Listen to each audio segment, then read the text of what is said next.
Nah, oke teman-teman kami sekalian, selamat datang di channel YouTube carapale.com edisi belajar KiCad part 11. Nah, di video sebelumnya di part 10 kita sudah berhasil membuat sebuah simbol baru ataupun sebuah nama komponen baru di mana kita sudah berhasil menyimpannya ke file lokal atau di dalam sebuah project yang kita simpan.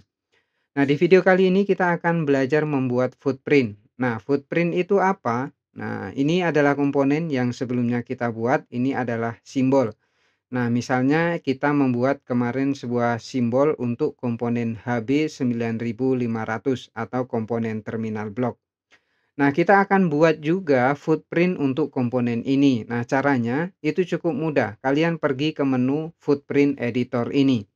Nah, footprint ini apa? Footprint ini adalah bagian yang akan tercetak di dalam PCB. Jadi, untuk membuat footprint, ini harus sesuai dengan ukuran yang sebenarnya, berapa body size X, berapa body size W, berapa pitch-nya, itu kalian harus ukur benar-benar sesuai. Kenapa? Karena kalau tidak sesuai, nanti desainnya beda, komponennya beda. Pitch yang akan tercetak di PCB beda. Tentu nanti ini menjadi sebuah kesalahan. Nah, untuk membuat sebuah footprint baru itu caranya cukup mudah. Kalian sama kurang lebih seperti membuat simbol baru. Nah, kalian bisa simpan ke lokal ataupun ke global. Kemudian di sini nanti akan muncul. Nah, ini kita buat apa namanya? Pale Store Library. Nah, ini nama library-nya. Kemudian untuk membuat sebuah footprint baru kalian klik new footprint. Nah, seperti ini ya. Nah, kemudian kalian bisa klik kanan. Nah, kalian kasih nama rename di sini ya. Itu juga bisa. Kita kasih nama di sini HB9500. Nah, ini adalah footprint untuk terminal block dengan pitch 9,5 mm ya. Nah, kemudian di sini kalian bisa kasih nama ya. Ini FAB.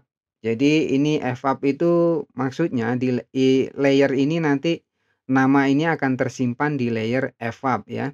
Nah, kita kasih nama di sini terminal block.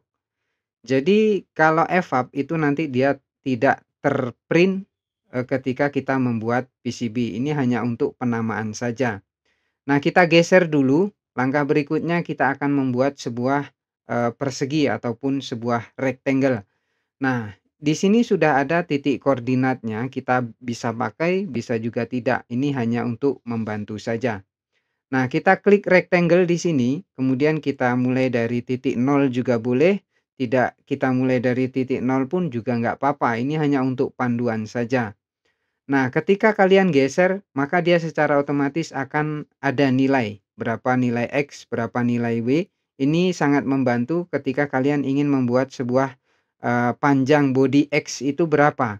Ingat ya, ini harus dibuat sesuai dengan ukuran komponen yang asli. Tidak boleh meleset, tidak boleh salah. Kenapa? Karena kalau salah nanti komponen yang akan tercetak juga salah. Dan PCB yang akan dicetak pitch-nya nanti juga salah. Alhasil ketika kita cetak, kita masukkan komponen, dia tidak akan masuk. Nah, seperti itu. Nah, setelah terbuat seperti ini, kalian bisa geser berapa.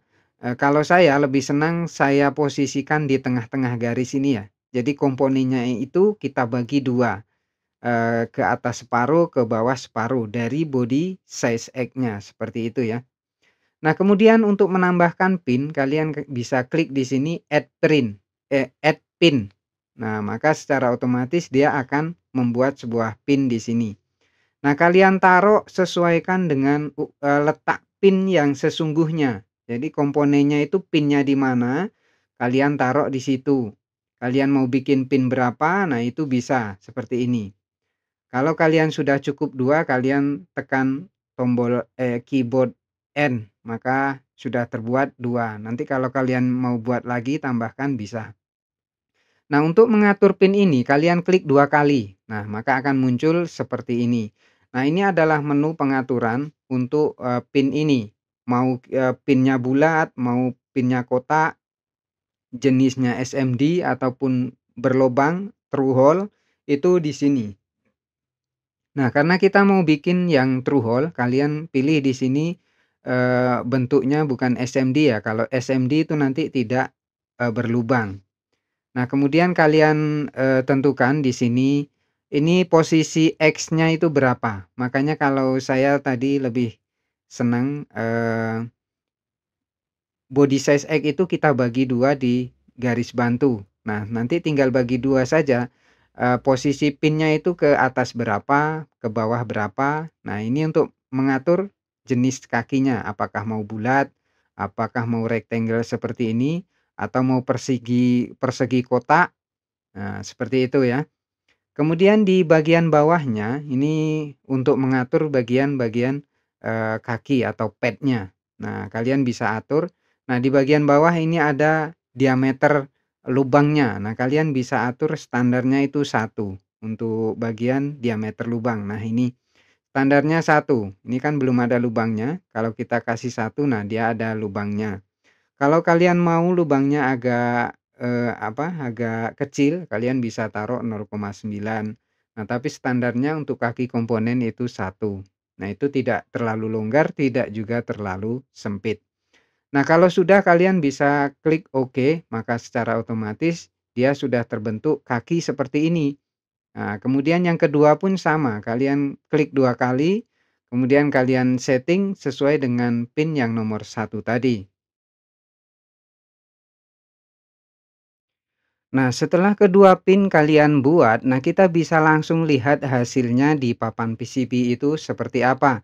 Nah, kalian bisa pergi ke sini, kalian simpan dulu juga nggak apa-apa. Nah, kalian lihat, board view-nya. Nah, seperti inilah nanti yang akan tercetak di PCB. Nah, itulah kenapa kita harus buat ukurannya itu sesuai dengan ukuran yang sebenarnya. Kalau misalnya body size X ini kalian salah, otomatis nanti yang akan tercetak itu juga kecil, kalau tidak sesuai dengan ukuran yang sebenarnya. Begitupun untuk pitch atau jarak dari kaki pertama ke kaki kedua itu juga harus sesuai. Kalau tidak nanti, pinnya ketika kita cetak dan kita mau masukkan itu tidak akan bisa masuk. Nah, ini untuk nama itu nanti bisa opsional. Kalian mau cetak langsung atau tidak.